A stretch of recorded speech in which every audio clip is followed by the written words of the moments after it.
Hello বন্ধুরা, সবাই কেমন আছো? আশা করছি সবাই খুব ভালো আছো আর আমি তো খুবই ভালো আছি। আজ তোমাদের জন্য নিয়ে চলে এসেছি একটা নতুন রেসিপি। আচ্ছা, তোমরা কি গেস করতে পারছো যে আজ আমি কি করতে চলেছি? তো চলো প্রথমে আমি প্রসেসটা তোমাদের দেখিয়ে নিই, তারপরে তোমরা ঠিকই বুঝতে পেরে যাবে যে আজ কি করতে চলেছি। তো প্রথমে একটা বোলের মধ্যে 200 গ্রাম মতো বেসন নিয়ে নিয়েছি, তার মধ্যে দিয়ে দিলাম অল্প পরিমাণে কিছুটা লবণ। লবণটা দেওয়ার পরে অল্প অল্প জল দিয়ে আমি ব্যাটারটা তৈরি করে নিচ্ছি। তো দেখো ব্যাটারটার টেক্সচারটা ঠিক এরকম আসবে। আর এখানে আমি নিয়ে নিয়েছি একটা বিট।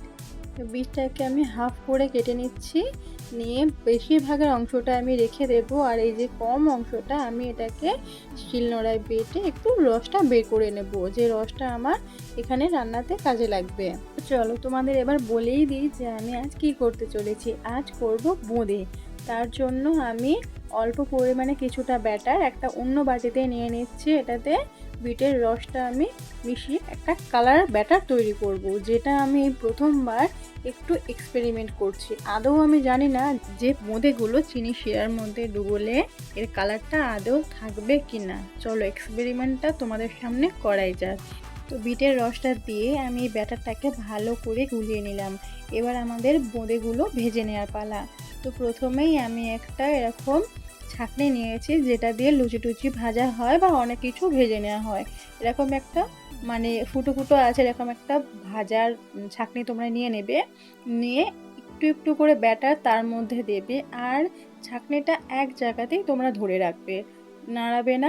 তো দেখো বোঁদেগুলো কত সুন্দরভাবে আকার নিয়েছে, কত সুন্দর শেপ এসছে বোঁদেগুলোর, কত সুন্দর লাগছে। তো এই বোঁদেগুলো আমার ভাজা হয়ে গিয়েছে, আমি তুলে নেব।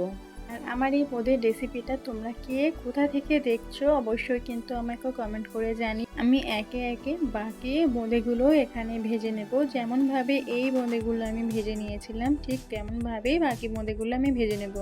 আর তোমাদের একটা টিপস আমি এখানে দিয়ে রাখি, যখন তোমরা বোঁদেগুলো ভাজবে, যে ছাঁকনির সাহায্যে তোমরা বোঁদেগুলো ভেজে নিচ্ছ সেটা একটু বারে বারে ধুয়ে নেওয়ার চেষ্টা করবে, যাতে বোঁদের শেপগুলো ভালোভাবে আসে।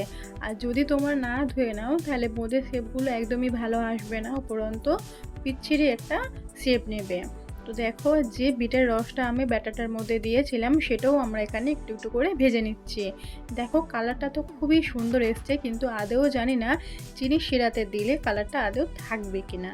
তো চলো তোমাদের সামনেই আমি পুরো প্রসেসটা করছি, তোমরা দেখে নাও। এখানে আমাদের সবগুলো বোঁদে ভাজা হয়ে গিয়েছে, আর দেখো কতটা সুন্দর লাগছে, লাল আছে আর একটা হলুদ আছে, কতটা সুন্দর লাগছে বোঁদেগুলো। তারপরে একটা প্যান বসিয়ে তার মধ্যে দিয়ে দিলাম 1 কাপ চিনি ও 2 কাপ জল দিয়ে ভালো করে আমরা চিনির শিরাটাকে ফুটিয়ে নেব। তারপরে 4-5টা এলাচ আমি এখানে একটু ফাটিয়ে থেঁতো করে নিয়েছি, সেটাও দিয়ে দিলাম চিনি শিরার মধ্যে। দিয়ে চিনি শিরাটাকে ভালো করে আমরা ফুটিয়ে নেব যতক্ষণ না একটা আঠালো টেক্সচার আসে।